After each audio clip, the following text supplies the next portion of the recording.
the importance of one particular resource for the Haida, and that is cow dung. It's the herring spawn, the herring eggs.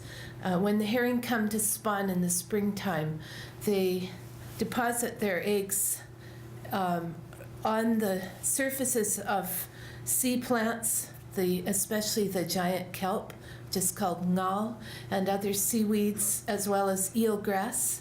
And then the people gather it up. And this is a sustainable product because they don't kill the herring when they get the cow. So the herring spawn on kelp is one of the things we use today, and for thousands of years we've used it. So what I was trying to show here is how little there is now as opposed to the stories my father used to tell us about. This is at the north end of Burnaby Narrows, for those of you who've been into Gwaii Haanas. And if you think that Aikita Point, which is quite a ways out in Skincuddle, that's where the spawn started, and it went all through that area, through Burnaby Narrows and up as far as Darwin Sound. And that's quite a few miles, and that whole area at one time would have been white with the milt and the spawn. The next photo shows a herring jumping out of the seaweed there on the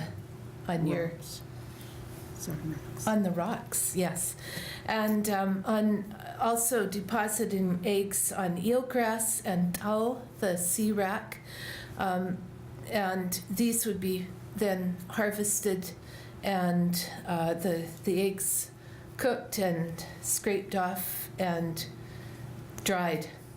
But the next slide shows a photo of the giant kelp fronds coated with herring eggs, and the way they are served, the way they're eaten at a family meal. This is a spring food after a winter of eating a lot of stored food, and you can imagine just how much it was appreciated, this wonderful, fresh, rich, salty, sweet food. Here's a photo that I took of kale juice a few years ago when she was preparing cow for, again, in the traditional way. Well, the clothes pegs are a modern touch, but the way really people have probably prepared cow for probably thousands of years by drying it in the sun and then storing it away for the winter. When I was a young girl, my dad and I would go to the beach and get the big ones, and the big ones can be taller than me, and I'm 5'6". So if you think of that little thing becoming 5'6" someday or taller, it's pretty phenomenal, and it tastes very good. And the next series of pictures shows just a couple of different things. It shows, first of all, how the ocean is linked to the land through the medium of these rivers where the salmon come up from the ocean to spawn.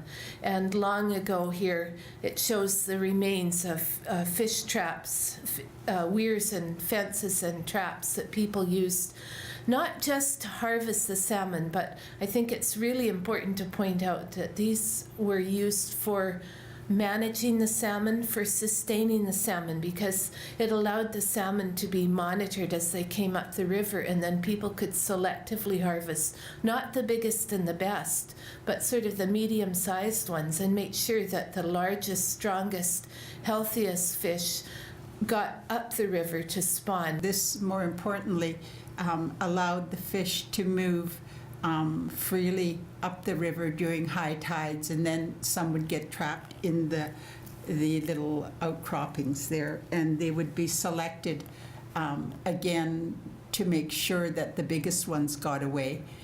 It's just quite ironic, really, that the government, the colonial government, and the later governments banned fish traps as being an unsustainable method of fishing. In fact, they were probably far more sustainable than the other fishing methods out in the ocean, because you have a much better idea of what the populations of fish are that you're catching, and you can allow to make sure that they get up to spawn. So here we have our sockeye, and it's one of the fish that's most highly regarded around the world for the color of its flesh more than anything else. For us, when we're looking at fish and for its staying power, we look at the later fish that don't have as much fat in them, because they'll last all winter, whereas these are so fat that they can easily go rancid in a hurry. Knowing just how to slice the fish so that it's going to dry thoroughly and not rot is really important. Even things like Barb's going to show some clams, and people used to use the yarrow stems to smoke the clams, and that's another little tiny bit of traditional knowledge. But yarrow is a very aromatic plant and has I guess, insect-resistant properties to it, so it helped to use that particular plant. So one of the fish that was also highly prized was chagu, or the halibut. This is my father, Niswes. When he was in his 70s, he was still, and probably up to 10 years ago, he was still fishing. And when he was about 70, he went fishing by himself, and he always brought a gun along with him. And this one day in particular, this isn't the fish obviously, but it was over 200 pounds that he caught, and he took the gun and shot it in the head. And then, because if he didn't, it could demolish him and the boat. This is Jilji. It's what Nancy was just talking about, the process of drying, and we call it Jilji when it's taken from the fresh fish and dried and processed. This is one of the many plants that the Haida learned about and relied on as a resource. The eelgrass, or tanu, and there's actually a village, Tanu, which is the seagrass village, and the people there are the seagrass people. Another very nutritious springtime food. One of the things that have obviously been over harvest on Haida Gwaii as well as other areas and along the coast is the abalone.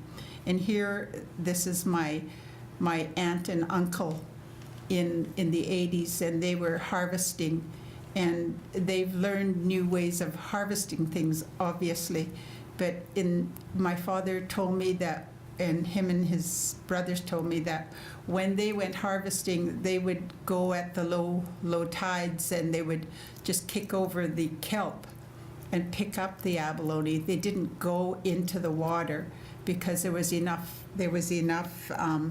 abalone around that they didn't have to take extreme measures. So the thing that we're looking at now is this first otter that we've recorded that's been back in the waters of Haida Gwaii. And one of the things that we're waiting for is for them to come back in more numbers.